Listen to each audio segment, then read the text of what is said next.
지난 한 주간 어떻게 건강하셨습니까? 행복하셨습니까? 예. 행복하셨다는 대답이 나오는 것이 참 감사합니다.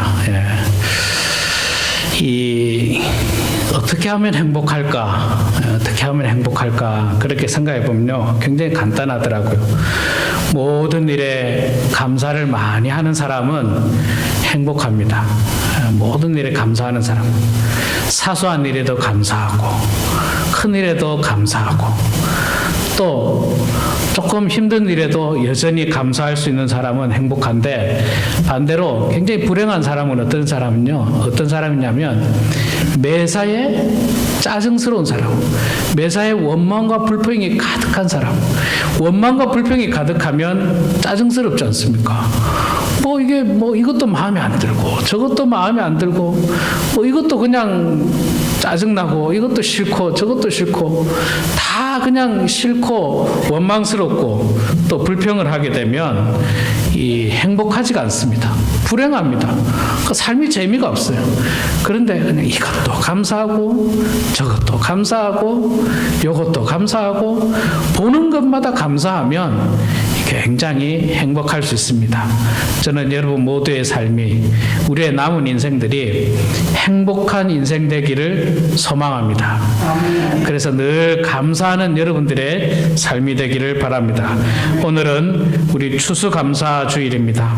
한 해 동안 하나님께서 우리 모두에게 베풀어 주신 은혜, 또 우리의 삶과 우리의 가정과 우리 자녀들에게 베풀어 주셨던 그 모든 은혜에 감사하면서 우리가 오늘 이렇게 하나님 앞에 예배를 드리는데, 우리가 이렇게 하나님 앞에 예배 드리면서 가장 감사해야 될 분이 바로 하나님입니다.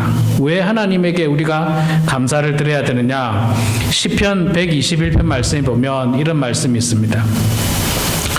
내가 산을 향하여 눈을 들리라. 나의 도움이 어디서 올꼬? 나의 도움이 천지를 지으신 여호와에게서로다. 여호와께서는 너를 실족지 않게 하시며 너를 지키시는 자가 졸지도 아니하시리로다. 이스라엘을 지키시는 자는 졸지도 아니하시고 주무시지도 아니하시리로다. 아멘. 하나님께서 우리를 지켜주시고 보호하여 주시고 함께해 주셨기 때문입니다. 하나님은 졸지도 아니하시고 하나님은 우리를 놓치지도 아니하십니다. 여전히 우리를 바라보시고 우리를 지켜주십니다. 제가 설교 시간에 여러 번 말씀드렸습니다마는, 여러분, 우리가 사람들이 많이 있어도 있잖아요. 그 많은 사람들 간에, 많은 사람들 속에 내 자녀는 금방 눈에 띕니다. 내가 사랑하는 내 자녀는 반드시 눈에 띄게 돼 있어요. 저도 그렇더라고요. 저도 아이들이 많이 모인 곳에 가도 우리 아이는 딱 멀리서 봐도 저는 금방 보여요. 금방. 조금만 이제 움직이는 게 제 눈에 딱 들어오면 바로 우리 하림이가 저기 있구나, 하준이가 저기 있구나, 금방 보입니다. 그리고 나서 딱 보이고 나서부터는요, 그 아이에게서 눈을 떼지 않습니다. 그렇죠. 그 아이에게서 눈을 떼지 않고 그 아이가 어떻게 하나, 무엇을 하나, 잘 지내는가, 무슨 학교에서 무슨 모임이 있다든지, 무슨 스포츠 경기를 한다든지, 아무리 옆에서 무슨 일이 있어도 저의 집중은 우리 아이에게 향하고 있습니다. 특히 그 아이가 어리다면 더욱더 눈을 떼지 않습니다. 계속 지켜보고 있습니다. 이게 바로 부모님의 마음이면서 하나님의 마음이에요. 하나님께서 우리를 그렇게 지켜보고 있습니다. 아무리 사람이 많아도 당신의 아들을 하나님께서는 놓치지 아니하십니다. 그리고 딱 보시는 순간부터 우리가 혹시 실족당하지 않을까 싶어서 계속 주목하고 계십니다. 그러다가 여러분, 아이가 뭔가 조금 위험한 곳으로 간다든지 차도로 간다든지 그러면 어떻게 합니까? 부모가 빨리 뛰어가죠. 빨리 뛰어가서 그 아이의 손을 잡고 그 위험한 곳에서부터 이렇게 가지 않도록 붙잡는 것처럼 하나님께서 우리를 지난 1년 동안에도 그렇게 우리를 지켜주시고 보호하셨습니다. 혹 우리가 실족해서 찻길 같은데, 위험한 길에, 낭떠러지 같은 길로 가려고 할 때도 하나님께서 그걸 간파하시고 빨리 가서 우리의 손을 붙들어 주시고 자연스럽게 우리를 이끌어 주시는데, 자연스럽게 이끌어 주셔서 우리는 잘 몰라요. 그게 낭떠러져 있는지 잘 몰라요. 근데 하나님께서 이렇게 싹 이끌어 주셨어요. 이거 우리 꼬마들도 마찬가지입니다. 꼬마들은 저게 찻길인지 낭떠러진지 모르고 그냥 가요. 그냥 갑니다. 근데 그냥 갈 때 부모가 막 손을 잡아 끌지 않고 자연스럽게 아이를 데리고 이렇게 위험한 길에서 벗어나게 해주는데, 꼬마는 잘 몰라요. 이게 위험한 길이었는지, 뭐 교통사고가 나는 길인지, 낭떠러진지. 그런데 커서 생각해 보니까, 우리 부모가 나를 그렇게 인도해 주셨구나, 보호해 주셨구나. 하나님도 똑같습니다. 올 한 해 있잖아요. 나는 이쪽 길로 가고 싶었는데 왠지 이 길로 가지 못했고, 뭔가 나를 붙드는 것 같아서 내가 그 길이 아니라 다른 길로 가게 됐다. 근데 생각해보면요, 그 길이 위험한 길이었어요. 그래서 하나님께서 우리를 선한 길로, 바른 길로 인도를 해 주셨던 겁니다. 그래서 우리는 하나님 앞에 감사를 해야 됩니다. 그런데 여러분, 많은 사람들이 있잖아요. 많은 사람들이 하나님 앞에 감사를 할 때 좋을 때만 감사를 하는 경우가 많습니다. 잘 될 때만, 뭔가 즐거운 일이 있을 때만 감사하는 사람이 많이 있습니다. 그러나 여러분, 우리가 지금 성경 공부 시간에 보고 있는 빌립보서를 우리가 지금 보고 있거든요. 빌립보서를 쓴 사도 바울은 로마 감옥에서 그 빌립보서를 기록했습니다. 그런데 그 빌립보서의 내용을 보면요, 참으로 사도 바울이 기뻐하고 하나님께 감사하고 성도들을 바라보면서 감사한다는 내용이 굉장히 많이 나오고 있어요. 기뻐한다는 내용도 굉장히 많이 나오고 있습니다. 사실 인간적으로 보면 기쁠 이유도 없고 별로 감사할 이유도 없어요.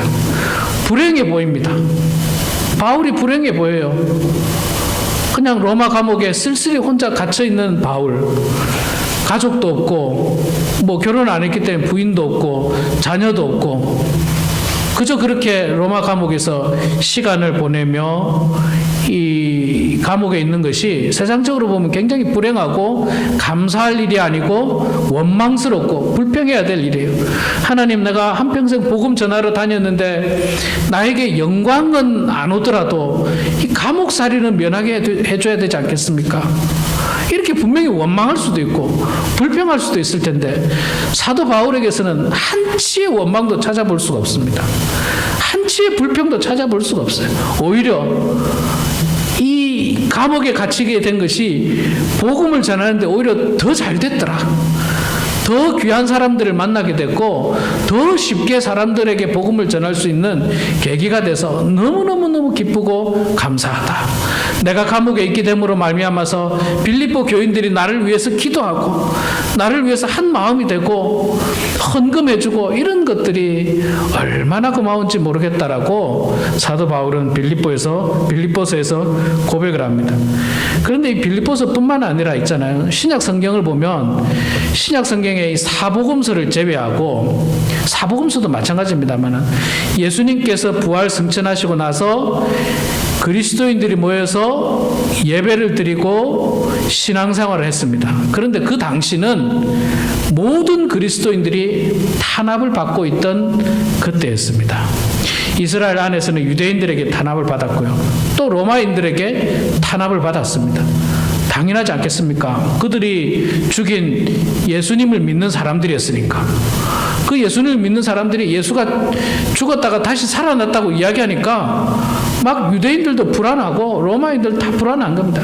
그래서 예수 믿는 사람들은 그냥 뭐 조금이라도 소유를 일으키거나 문제를 일으키나 그러면 그냥 감옥에 가두기도 하고 뭐 또 때리기도 하고 심지어는 죽이기도 하고 핍박하고 또 무슨 일을 하는데 불이익을 당하고, 그래서 굉장히 많은 탄압을 받던 시절에 쓰여진 게 신약 성경들인데, 그런데 신약 성경을 보면 많은 이 믿음의 선조들이 원망과 불평을 찾아볼 수가 없습니다.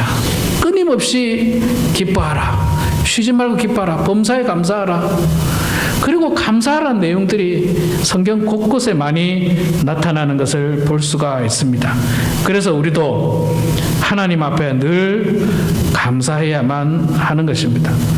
사실 하나님에게 감사할 뿐만 아니라 사람에게도 감사해야 돼요. 사람에게도.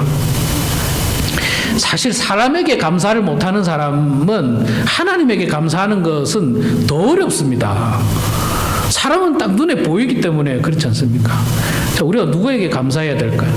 가장 먼저는 우리를 이 땅에 태어나게 해주신 부모님에게 감사해야 됩니다. 어쩌면 많은 부모님들이 지금은 돌아가시고 안 계시겠지만, 그러나 돌아가시고 안 계셔도 여러분들의 부모님은 여전히 계셨습니다. 여러분들을 낳으셨고 여러분들을 기르셨습니다.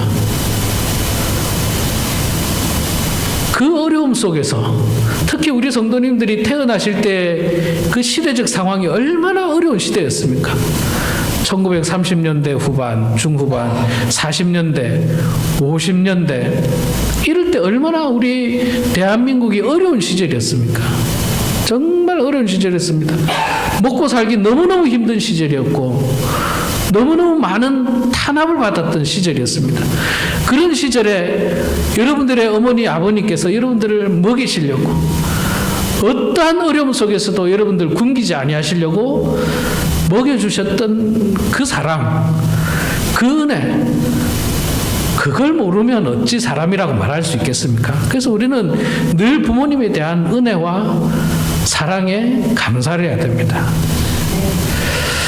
또한 우리가 학교 다닐 때 여러분들에게 지식을 전달해 줬던 학교 선생님들에게 감사해야 되고요. 또 여러분들이 신앙생활 할 때 도움이 되었던 교회학교 선생님들, 또 목사님들에게 감사해야 되고, 여러분들이 특별히 미국에 이민 올 때 이민 초창기에 누군가의 도움을 받아보지 않은 분은 아무도 없을 겁니다. 반드시 이민 초창기에는 누군가의 도움을 받게 돼 있어요. 반드시 누군가의 도움을 받게 돼 있는데 그분들의 그 은혜에도 우리는 감사할 수 있어야 합니다. 그래서 할 수만 있다면 감사를 표현하고 고맙습니다 라고 표현하고, 또 감사의 선물을 하면 더욱더 좋고요. 그렇게 우리가 감사를 해야 되는데, 그렇게 사람에게도 감사를 해야 되지만 사실은 가장 큰 감사를 드려야 할 분이 바로 하나님입니다.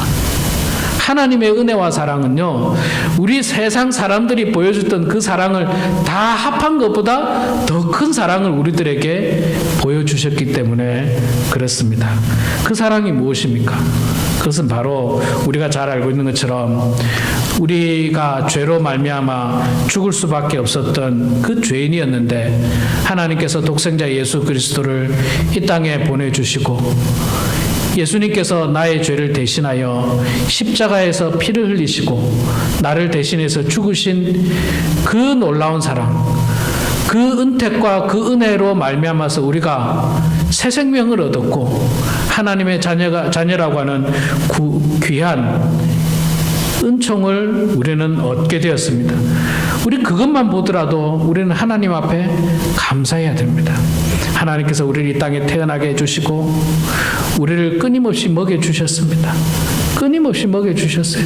어떠한 어려운 환경 속에서도 우리를 먹여주시고 입혀주시고, 지난 1년 동안에도 우리 성도님들 정말로 먹을 것이 없어서 굶으신 분이 계십니까? 건강 때문에 그냥 안 드신 경우는 있어도 먹을 게 없어서 이 미국 땅에서 이렇게 풍요롭고 먹을 것이 넘쳐나는 이 미국 땅에서 우리는 지난 1년간 살았습니다. 제가 지난번 이 이스라엘과 이 요르단을 성지순례를 하고 왔는데, 제가 거기 가서도 또 한 번 느낀 게 뭐냐면, 나는 전 세계에서 가장 풍요로운 나라에서 살고 있을 뿐만 아니라 지금 현재 나는 굉장히 부유한 대한민국에서 태어났고 또 굉장히 부유한 대한민국 사람이었고, 지금 현재는 전 세계에서 가장 안전하고 풍요로운 미국 땅에서 살고 있다는 것을 다시 한번 철저하게 느꼈습니다. 제가 가본 이스라엘은 미국처럼 깨끗하지 않았어요. 미국처럼 깨끗하잖아요.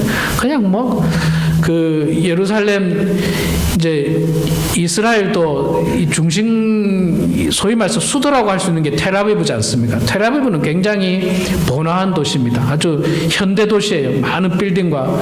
그런데 예루살렘은 예루살렘은 이제 구도시지 않습니까? 구도시. 예루살렘 구도시라서 예루살렘에는 큰 빌딩들이 없어요. 그리고 예루살렘이 분쟁 지역이지 않습니까? 팔레스틴과 분쟁 지역이기 때문에 거기는 큰 빌딩도 없고 막 굉장히 발전한 모습이 아니라 마치 그 옛날 모습과 그대로 같아요. 여전히 1층, 2층짜리 집들이 다다다닥 붙어 있고요. 막 산 등성이로 그냥 쫙 붙어 있고, 길은 뭐 그렇게 깨끗하지 않았어요. 좀 관광지만 좀 깨끗할까? 그것만 조금 벗어나면 그냥 쓰레기도 많고 무슨 쓰레기 더미도 많고 막 이런 나라. 요르단은 뭐 말할 것도 없고요. 요르단은 훨씬 더 가난한 나라니까 참 열악한 환경입니다. 그러니까 지금 여러분들도 그렇고 저도 그렇고요. 우리는 정말 전 세계에서 가장 잘 사는 나라에 산다고 해도 과언이 아닙니다. 여러분 서울을 가보세요. 부산을 가보세요. 정말 눈이 번쩍 뜰 정도로 얼마나 대한민국이 발전했는지 한번 갈 때마다 깜짝깜짝 놀라실 거예요. 어떻게 보면 또 대한민국이 미국보다 더 그냥 화려한 것 같아요. 더 화려한 것 같아요.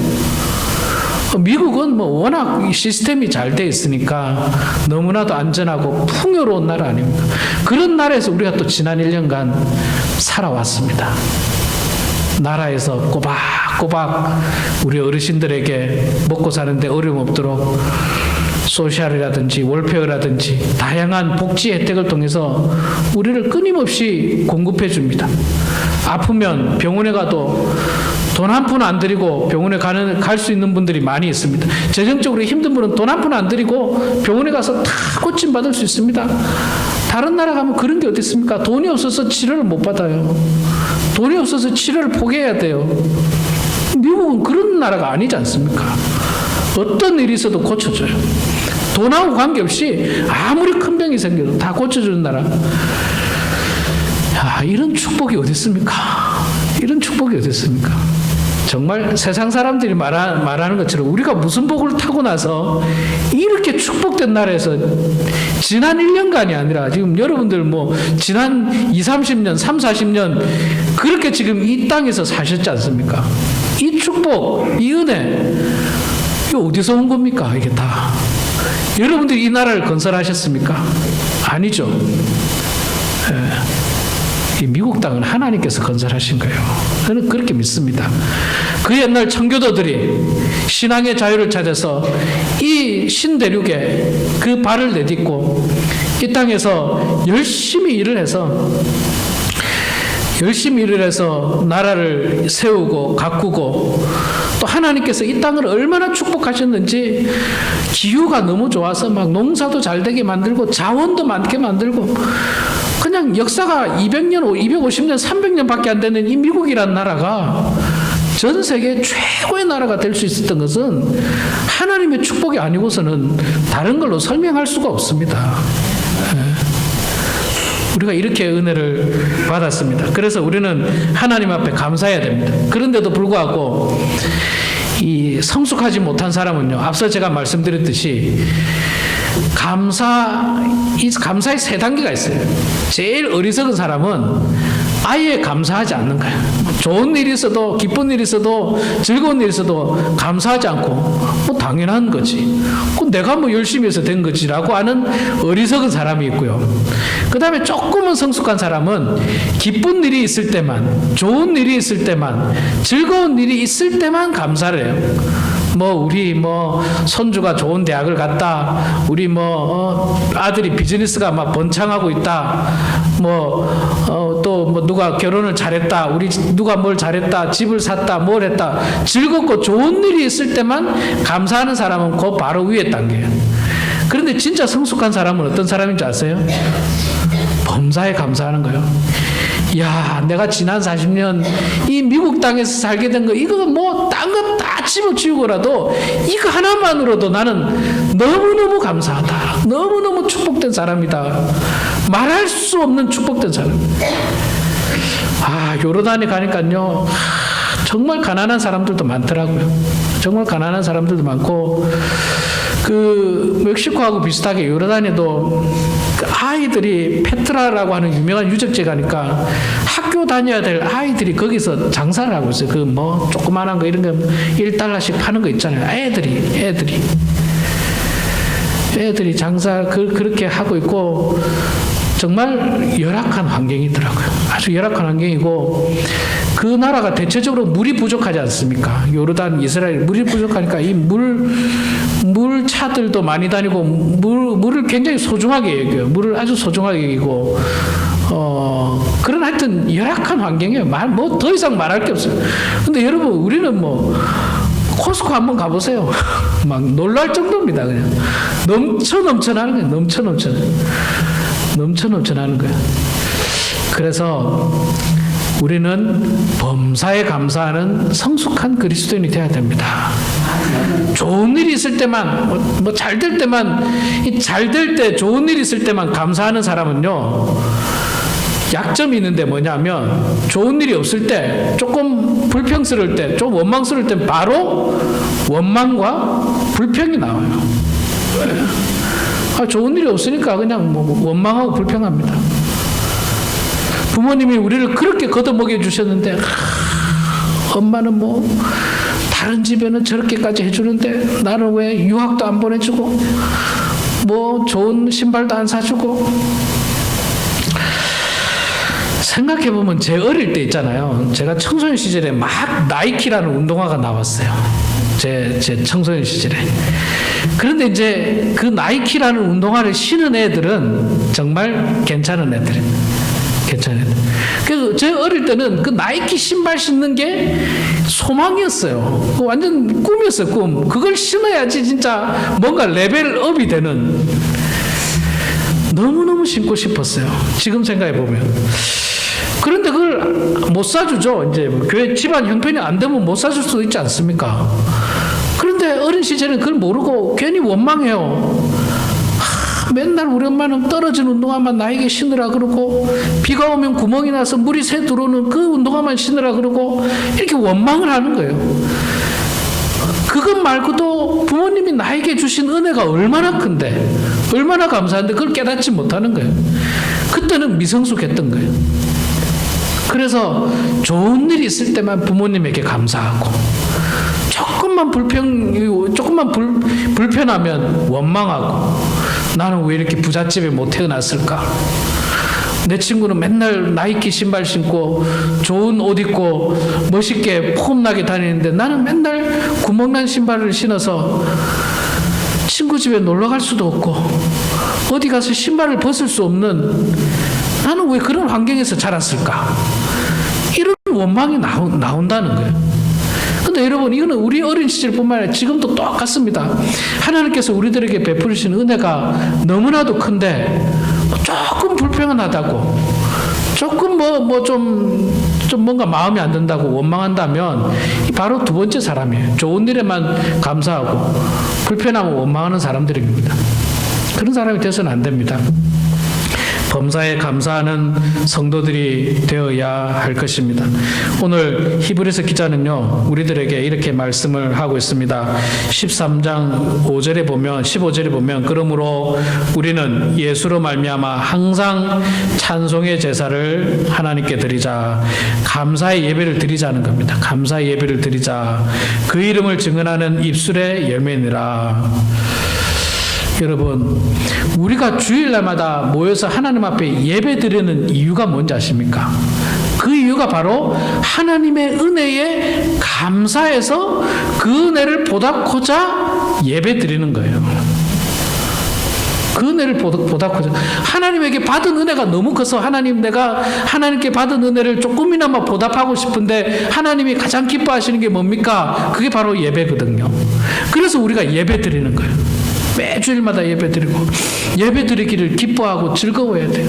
찬송하기를 기뻐하고 즐거워해야 돼요. 왜? 하나님은 찬송받기를 좋아하시거든요. 찬송받기를 좋아하시기 때문에.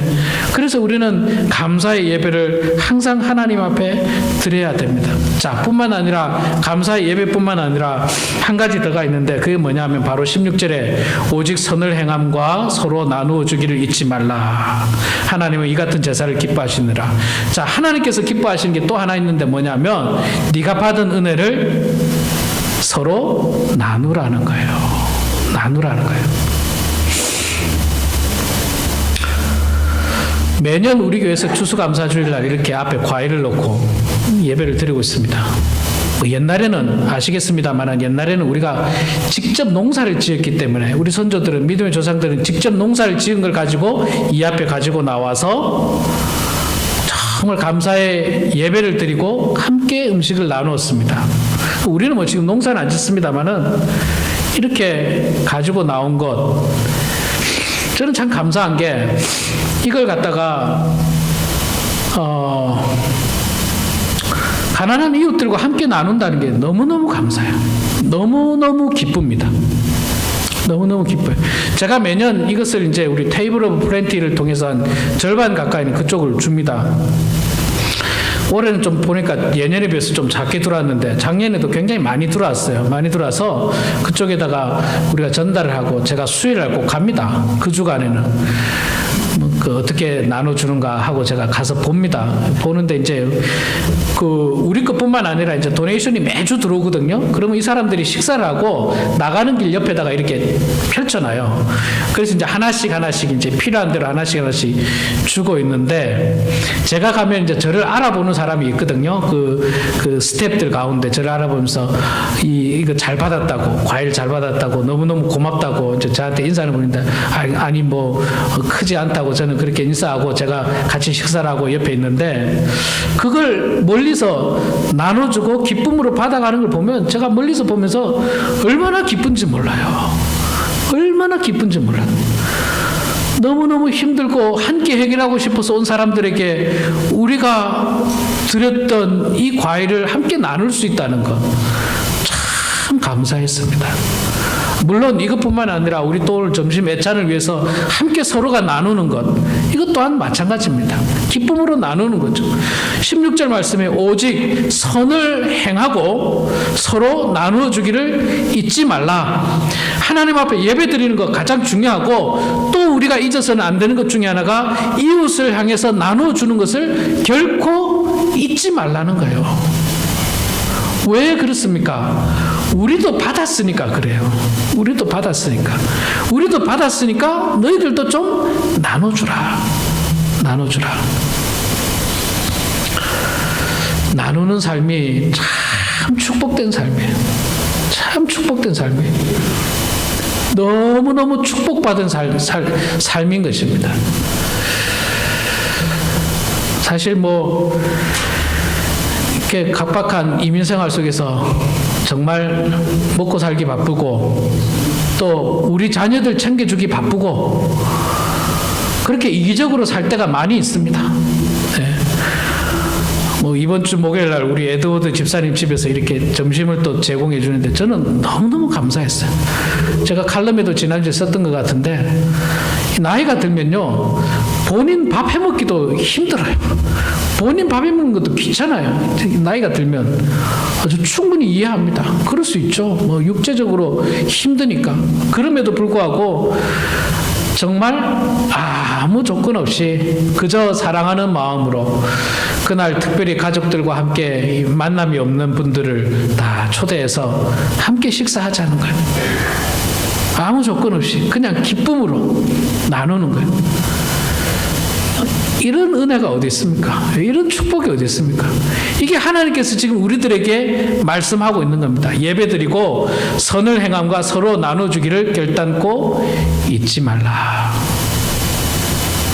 우리 교회도 작지만 이것을 가난한 사람들에게 또 홀로 사시는 분들에게 함께 나눌 수 있다는 게 얼마나 감사하고 얼마나 기쁜지 모르겠습니다. 여러분 오늘뿐만 아니라 늘 범사에 감사하시고요. 늘 감사의 예배를 하나님 앞에 열심히 드리시고요. 또한 선을 행하시고 나누어 주기를 잊지 않는 그런 저와 우리 모두가 되어서 더욱더 하나님께 축복된 삶, 축복된 영광을 올려드리고 그 영광을 통해서 우리 모두가 다시 그 은혜를 받게 되는 그 축복을 받게 되는 우리 모든 성도가 되기를 주님의 이름으로 축원합니다. 기도하겠습니다.